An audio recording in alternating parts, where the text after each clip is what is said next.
Hello viewers, मैं अजय कुमार, सहायक प्राचार्य अर्थशास्त्र हरिहर साहब महाविद्यालय उदा किशुनगंज।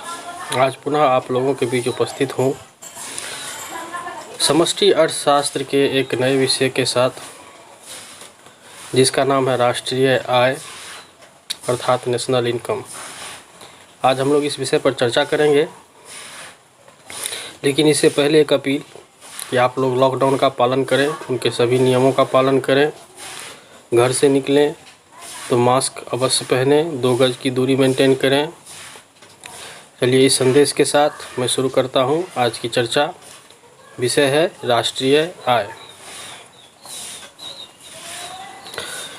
राष्ट्रीय आय अथवा राष्ट्रीय लाभांश किसी देश की आर्थिक स्थिति का सबसे महत्वपूर्ण सूचक है, क्योंकि अर्थव्यवस्था में होने वाले परिवर्तनों को इसी के द्वारा मापा जाता है, जिससे किसी राष्ट्र के आर्थिक कल्याण, उसके विकास के स्तर तथा विकास की संभावनाओं का बहुत कुछ अनुमान प्राप्त हो जाता है।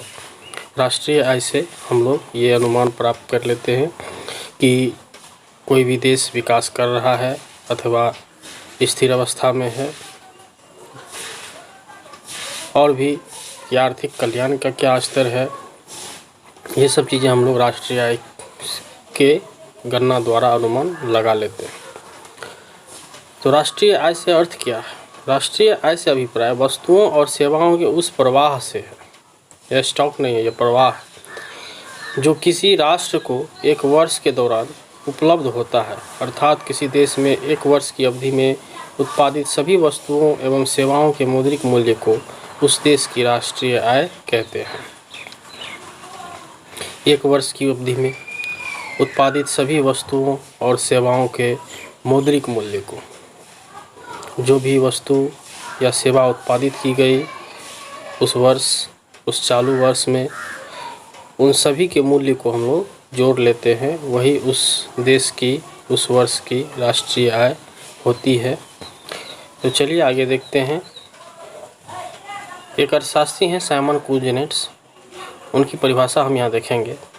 उनके अनुसार राष्ट्रीय आय वस्तुओं एवं सेवाओं का वह शुद्ध उत्पादन है जो एक वर्ष की अवधि में देश की उत्पादन प्रणाली में प्रवाहित होकर अंतिम उपभोक्ता के हाथों में पहुंचता है, या जो देश के पूंजीगत माल के स्टॉक में वृद्धि करता है। ठीक है। इनके अनुसार हम लोग इस गणना में अंतिम वस्तुओं को शामिल करते हैं, न कि मध्यवर्ती वस्तुओं को। और पूंजीगत माल के स्टॉक में जो वृद्धि होता है उन्हें भी हम लोग शामिल करते हैं राष्ट्रीय आय की गणना में। तो चलिए आगे चलते हैं।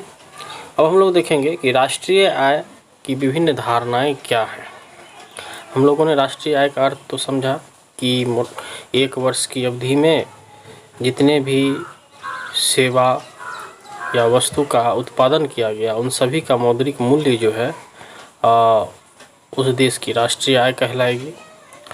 लेकिन उस राष्ट्रीय आय के गणना हेतु विभिन्न धारणाएं विकसित की गई हैं। जीडीपी, जीएनपी, एनएनपी, इन सब का नाम आप लोगों ने भी सुना होगा। तो चलिए सबसे पहले हम लोग डिस्कस करते हैं जीडीपी, ग्रॉस डोमेस्टिक प्रोडक्ट, अर्थात सकल घरेलू उत्पाद या कुल घरेलू उत्पाद। तो कहते हैं कि किसी देश की आंतरिक सीमाओं के भीतर एक वर्ष की अवधि में उत्पादित सभी अंतिम वस्तुओं तथा सेवाओं के मौद्रिक मूल्य को कुल घरेलू उत्पाद कहते हैं। ठीक है। अंतिम वस्तु और सेवाओं के मौद्रिक मूल्य को कुल घरेलू उत्पाद कहते हैं आंतरिक सीमाओं के भीतर। तो आंतरिक सीमा से क्या तात्पर्य है? तो आंतरिक सीमा से तात्पर्य यहाँ है कि राजनीतिक सीमा और समुद्री सीमा किसी भी देश की। दूसरी बात आती है कि अंतिम वस्तु।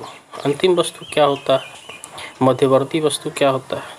तो जैसे कपड़ा को हम लोग लेंगे तो वो अंतिम वस्तु होगा। क्यों होगा? और सूत जो है वो उसका मध्यवर्ती वस्तु होगा। रोटी को हम लोग लेते हैं जो अंततः उपभोक्ता के हाथों में पहुंचती है, तो वो अंतिम वस्तु होगा। आटा या गेहूँ जो है वो मध्यवर्ती वस्तु कहलाएंगे। तो इस प्रकार हम लोग इस गणना में अंतिम वस्तु को लेते हैं इसका एक और फ़ायदा होता है, ऐसा क्यों करते हैं, अंतिम वस्तु को क्यों लेते हैं, तो दोहरी गणना से बचने के लिए। एक ही वस्तु का मूल्य 2 बार हम लोग अपने गणना में ना जोड़ लें, इसी से बचने के लिए हम लोग अंतिम वस्तु के मूल्य को शामिल करते हैं कुल घरेलू उत्पाद की गणना में। ठीक है, अब चलिए देखते हैं कि मुख्य बिंदु इस जीडीपी के क्या क्या हैं। कि आंतरिक सीमाओं से अभिप्राय राजनीतिक व समुद्री सीमाओं से, जैसा मैंने बताया, यह अनुमान बाजार कीमत पर और साधन कीमत पर लगाया जाता है। सिर्फ यही अनुमान नहीं, जितने भी इसकी अवधारणाएं हैं, जीडीपी, जीएनपी, एनएनपी, तीनों को क्या कहते हैं, बाजार मूल्य और साधन कीमत दोनों पर गणना किया जाता है। कुल राष्ट्रीय या घरेलू उत्पाद में केवल अंतिम वस्तुओं तथा सेवाओं के जोड़ को सम्मिलित किया जाता है। क्यों किया जाता है और क्या होता है मैंने बता दिया है। यह एक प्रवाह है, ठीक है, जिसमें चालू वर्ष के उत्पादन एवं सेवाओं को सम्मिलित किया जाता है। ठीक है, जो माल बिक्री नहीं हो पाता है उसे स्टॉक मानकर हम लोग इसमें शामिल कर लेते हैं, लेकिन एक शर्त के साथ कि अगले साल जब वो उस स्टॉक की बिक्री होगी तो उससे जो आय प्राप्त होगा उसे उस साल के राष्ट्रीय आय में हम लोग शामिल नहीं करेंगे। ठीक है, तो ये थे जीडीपी से संबंधित मुख्य बिंदु। अब चलिए अन्य धारणाओं पर चर्चा करते हैं, जैसे सकल राष्ट्रीय उत्पाद, शुद्ध घरेलू उत्पाद, शुद्ध राष्ट्रीय उत्पाद, जीएनपी, एनडीपी और एनएनपी। तो हम लोग इन सभी धारणाओं को जीडीपी से ही डेराइव कर सकते हैं और नीचे जो सूत्र दिए गए हैं इनके माध्यम से उन्हें हम परिभाषित भी आसानी से कर सकते हैं। तो सबसे पहली बात आती है कि ग्रॉस अर्थात सकल को हम लोगों को शुद्ध बनाना पड़ता है इन कॉन्सेप्ट्स के तहत। तो शुद्ध बनाने के लिए हम लोग क्या करते हैं, सकल की धारणा से मूल्य ह्रास को घटा लेते हैं, अर्थात gross minus depreciation equal to net. ठीक है, ये पहला फॉर्मूला के तहत। अब दूसरा है कि जब घरेलू को हम लोग राष्ट्रीय आय बनाते हैं, घरेलू को हम लोग राष्ट्रीय बनाते हैं तो उसमें क्या करते हैं, विदेशों से प्राप्त शुद्ध आय को उसमें जोड़ देते हैं। तो ये हम लोग कैसे प्राप्त होता है, तो एक्स माइनस एम, अर्थात हम लोग जो निर्यात करते हैं उसके बदले जो हम लोग भुगतान प्राप्त करते हैं और आयात के बदले जो भुगतान विदेशों को देते हैं उसके अंतर को हम लोग जोड़ या घटा लेते हैं किसमें, घरेलू में। ठीक है, घरेलू जो हमारा उत्पाद होता है उसमें जब हम लोग एक्स माइनस एम जोड़ या घटा देते हैं तो हम लोगों को राष्ट्रीय उत्पाद प्राप्त हो जाता है। अब कहता है कि अगर साधन लागत पर है कोई चीज़ या बाजार मूल्य पर है तो हम लोग साधन लागत पर कैसे उसको कन्वर्ट करें। तो साधन लागत में कन्वर्ट करने के लिए हम लोग बाजार कीमत से अप्रत्यक्ष कर जो सरकार लगाती है उसे घटा देते हैं, और अगर उस चीज़ पर कोई सब्सिडी दी गई है, मतलब सब्सिडी भी सरकार देती है, कर लगाती है, तो उस सब्सिडी को हम लोग उसमें जोड़ देते हैं। ठीक है, तो ये 3 फार्मूला हैं जिसके आधार पर हम लोग जीएनपी, एनएनपी, एनडीपी निकाल सकते हैं। तो चलिए आगे देखते हैं कि अगर हम लोगों को मान लीजिए जीडीपी दिया हुआ है तो एनएनपी या जीएनपी या GDP factor cost market price पर कैसे हम लोग निकाल सकते हैं। तो चलिए हम लोग यहाँ पे क्या करते हैं कि डायरेक्ट हम लोग जीडीपी से, जीडीपी ऑन मार्केट प्राइस है उससे हम direct NNP on factor cost निकालने का प्रयास करते हैं। इसमें हम लोग तीनों फार्मूला शामिल कर पाएंगे, क्योंकि एक तो हम लोग जी से एन बनाएंगे, फिर ये डी से एन बनाएंगे, ग्रॉस को नेशनल नेट बनाएंगे, डोमेस्टिक को नेशनल बनाएंगे। ठीक है, और मार्केट प्राइस को हम लोग ये फैक्टर कॉस्ट बनाएंगे। इस प्रकार हम लोग तीनों फार्मूला इसमें शामिल कर पाएंगे, और यही एनएनपी ऑन फैक्टर कॉस्ट जो है राष्ट्रीय आय के नाम से जाना जाता है। ठीक है, अर्थात नेशनल इनकम, शुद्ध राष्ट्रीय उत्पाद साधन लागत पर। तो चलिए कैसे होगा ये देखते हैं। तो सबसे पहले जब हम लोगों को ग्रॉस से नेट बनाना है तो क्या करना होगा, मूल्यह्रास को घटाना होगा। ठीक है, तो जीडीपी में से हम लोग क्या सब घटाएंगे, जीडीपी ऑन मार्केट प्राइस से, जीडीपी ऑन मार्केट प्राइस से हम लोग क्या सब घटाएंगे, मूल्यह्रास पहले घटा लेंगे, ठीक है।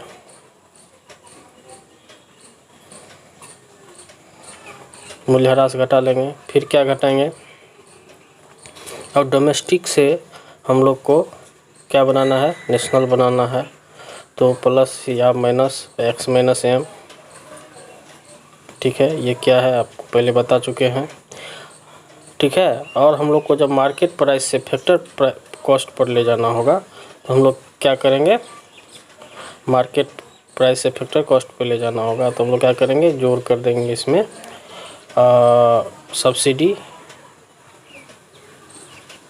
ठीक है, और घटा देंगे इनडायरेक्ट टैक्स, ठीक है। ये जगह कम है इसी कारण मैं सही से नहीं लिख पाया। चलिए, तो आप मेरे ख्याल समझ गए होंगे क्या क्या करना पड़ेगा। अगर हम जीडीपी और मार्केट प्राइस से मूल्यह्रास घटा देते हैं, विदेशों से प्राप्त आय, शुद्ध आय को अगर हम उसमें जोड़ देते हैं और सब्सिडी उसमें जोड़ देते हैं और अप्रत्यक्ष कर को घटा लेते हैं तो हम लोगों को एनएनपी ऑन फैक्टर कॉस्ट प्राप्त हो जाता है।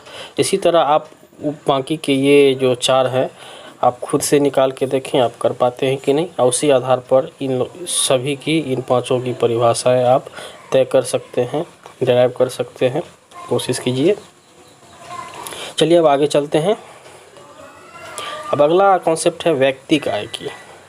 तो व्यक्तिगत आय वह होती है जो व्यक्तियों अथवा परिवारों को एक वर्ष की अवधि में वास्तव में प्राप्त होता है। एक वर्ष की अवधि में वास्तव में प्राप्त होता है, अर्थात तो वास्तविक आय से संबंधित धारणा है, ठीक है। अब क्या करते हैं, इसमें वास्तव में जो प्राप्त होता है उसको निकालने के लिए तो सबसे पहले राष्ट्रीय आय से हम लोग सामाजिक सुरक्षा अंशदान को हम लोग घटा देते हैं। जैसे किसी को पीएफ में अंशदान कोई करता है, कोई बीमा के लिए अंशदान करता है तो उसको हम लोग घटा लेते हैं। उसके बाद कंपनियों पर जो आयकर लगा उसको घटा लेते हैं, कंपनियों के अविभाजित लाभ है उसको घटा लेते हैं, और जोड़ क्या देते हैं, हस्तांतरण भुगतान। हस्तांतरण भुगतान समझे, जैसे कि आजकल डीबीटी लागू है तो डीबीटी में हम लोग क्या सब भुगतान प्राप्त करते हैं, जितने भी तरह की सब्सिडियाँ हैं, सरकारी मदद है, सबको हम लोग डीबीटी के माध्यम से प्राप्त कर रहे हैं, ठीक है। और भी किसी तरह के भुगतान हो सकते हैं, जैसे उपहार हो सकते हैं, ब्याज हो सकता है, उस सब को हम लोग इसमें शामिल कर लेंगे, जोड़ देंगे, तो हम लोगों को क्या मिल जाएगा, किसी भी देश का पर्सनल इनकम मिल जाएगा, ठीक है। अब आगे चलते हैं। दूसरा होता है, अगला होता है व्यय योग्य आय, मतलब ऐसा आय जिसको हम लोग खर्च कर सकते हैं।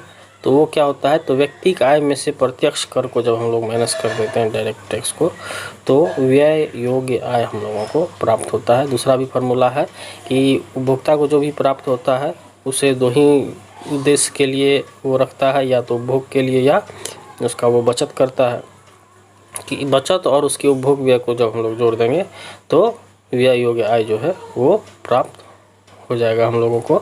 और दूसरे बात है कि प्रति व्यक्ति आय तब क्या होता है, तो प्रति व्यक्ति आय जो है जब हम राष्ट्रीय आय में कुल जनसंख्या से भाग दे देंगे तो हम लोगों को पर कैपिटा इनकम अर्थात प्रति व्यक्ति आय हम लोगों को प्राप्त हो जाती है। पर कैपिटा इनकम भी एक किसी भी देश के ग्रोथ का एक अच्छा इंडिकेटर है, जैसा कि आप लोग जानते हैं। चलिए अब आगे चलते हैं। अब दूसरी बात है कि स्थिर तथा चालू कीमतों पर राष्ट्रीय आय। इसकी सबसे पहले देखते हैं कि आवश्यकता क्या है। तो हम लोग तो नॉर्मली चालू कीमत पर निकालते हैं। चालू कीमत पर जब निकालते हैं, लेकिन उसका क्या अर्थ होता है, ठीक है।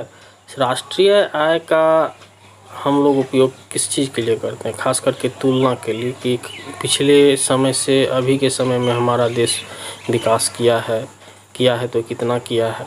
तो इस सब के धारणा को पता लगाने के लिए हम लोग राष्ट्रीय आय की गणना करते हैं। तो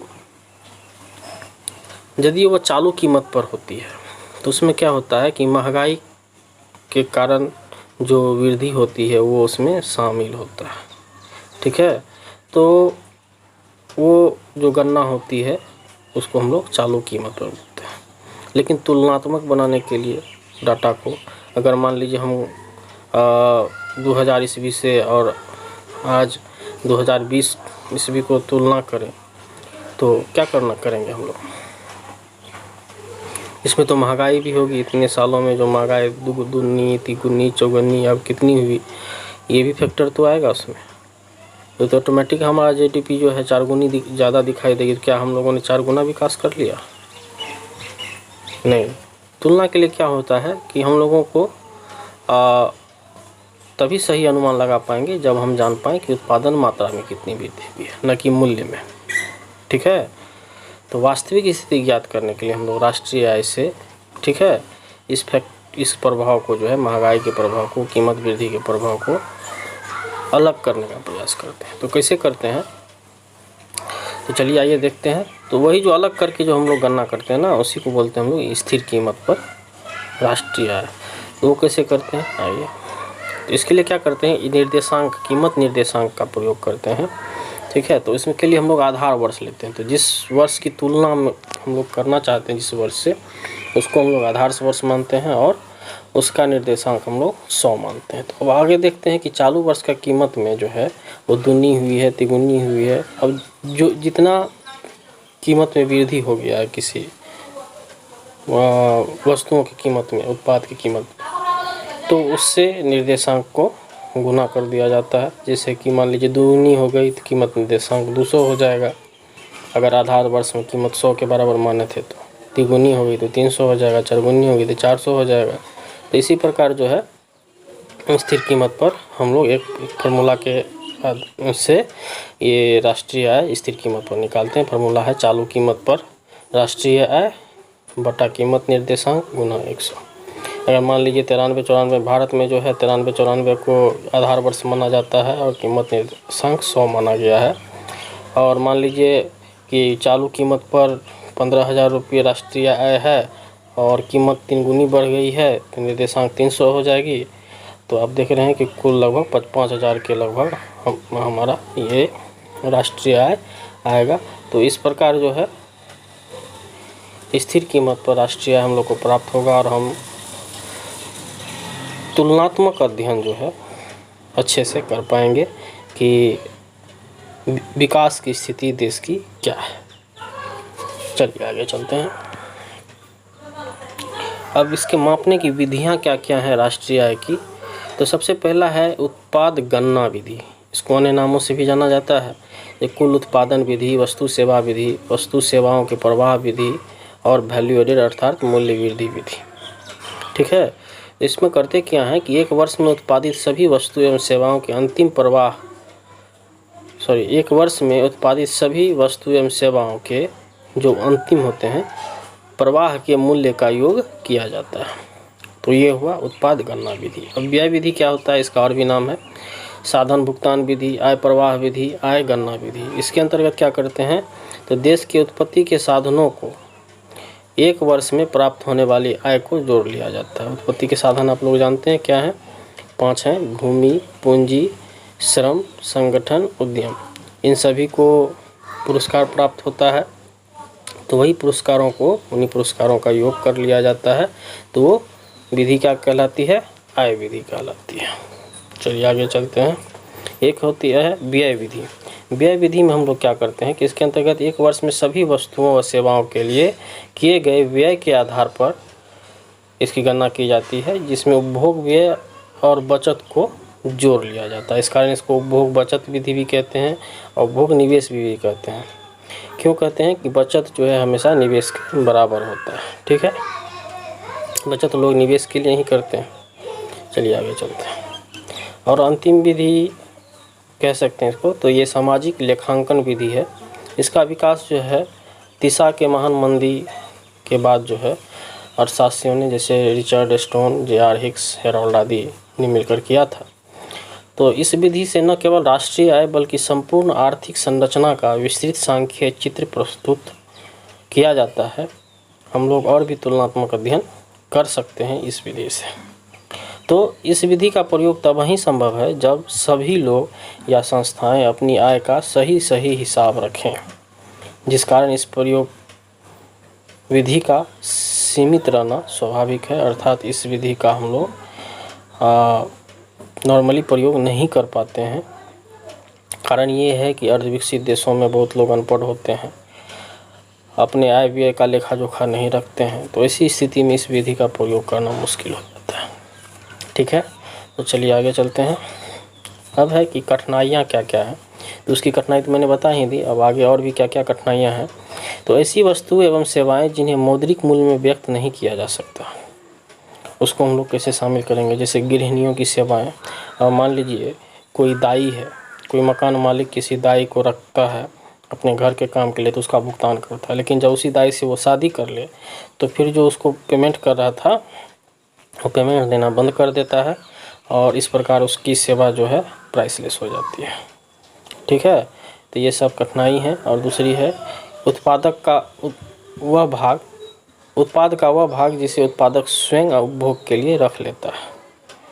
मतलब कोई उत्पादक जो उत्पादन कर रहा है उसका कुछ भाग अपने उपभोग के लिए रख लेता है। किसानों के केस में ये ज़्यादा होता है। दूसरा, अगर मकान मालिक अपने ही मकान में रह रहा है तो उसका क्या रेंट फिक्स किया जाए। ये सब समस्याएं जो हैं राष्ट्रीय आय माप की कठिनाइयाँ हैं। तीसरा है कि ग्रामीण क्षेत्र का एक बहुत बड़ा भाग अमुद्रीकृत होता है, अर्थात वहाँ वस्तु विनिमय चलती है। विनिमय अर्थात लेन देन, मतलब वस्तु के बदले वस्तु, जगह लोग काम चला लेते हैं वहाँ मुद्रा का प्रयोग ही नहीं करते हैं।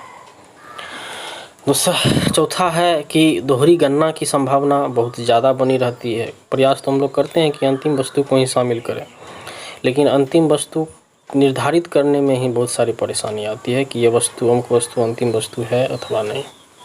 ठीक है, मूल्यह्रास का भी सही अनुमान लगाना कठिन होता है। गैर कानूनी तरीके से प्राप्त आय को भी हम लोग शामिल नहीं कर पाते हैं, क्योंकि उसका कोई लेखा जोखा नहीं होता है। जैसे जुआ में कमाया गया आय जुआ से या अन्य गैर कानूनी गतिविधियों से। उसके बाद है कि संबंधित क्षेत्रों से विश्वसनीय और सही आंकड़ों का अभाव होता है। ठीक है, ये सब कठिनाइयाँ हैं राष्ट्रीय आय के मापने की। अब चलिए आगे चलते हैं, हम लोग देखते हैं कि राष्ट्रीय आय का महत्व क्या है, क्यों हम इसका अध्ययन करते हैं। तो जैसा आप लोगों को पता चल ही गया होगा इतने देर की चर्चा में, तो उसी को हम लोगों ने यहाँ शॉर्ट किया है कि अर्थव्यवस्था के व्यापक चित्र के लिए कि अर्थव्यवस्था हमारी कैसी है, किन क्षेत्रों में काम करने की आवश्यकता है, कल्याण का स्तर क्या है, आर्थिक प्रगति की माप के लिए हम लोग करते हैं, आर्थिक नीति को निर्धारित करने के लिए करते हैं, नियोजन के लिए करते हैं कि किस प्रकार से नियोजन करें कि अमुक क्षेत्र जो पिछड़ा रह गया है उसको विकास किया जाए, नीति हमारी कैसी हो गरीबों के प्रति अमीरों के प्रति। उसके बाद हम लोगों को राष्ट्रीय आय के गणना से आय के वितरण की भी जानकारी मिलती है। तो यही सब चीज़ें जो है राष्ट्रीय आय के महत्व को रेखांकित करती है। तो उम्मीद करता हूँ कि आप लोग राष्ट्रीय आय की अवधारणा को अच्छी तरह समझे होंगे, कोई कन्फ्यूजन नहीं रहा होगा।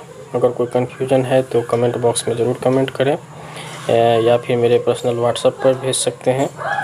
तो चलिए आज के वीडियो में इतना ही। उम्मीद करता हूँ कि मेरा ये वीडियो प्रोडक्टिव रहा होगा और आप लोगों के उपयोग का होगा। चलिए इसी आशा के साथ धन्यवाद। पुनः मैं अगले वीडियो के साथ जल्द ही आप लोगों से मुखातिब होऊंगा। तब तक के लिए धन्यवाद।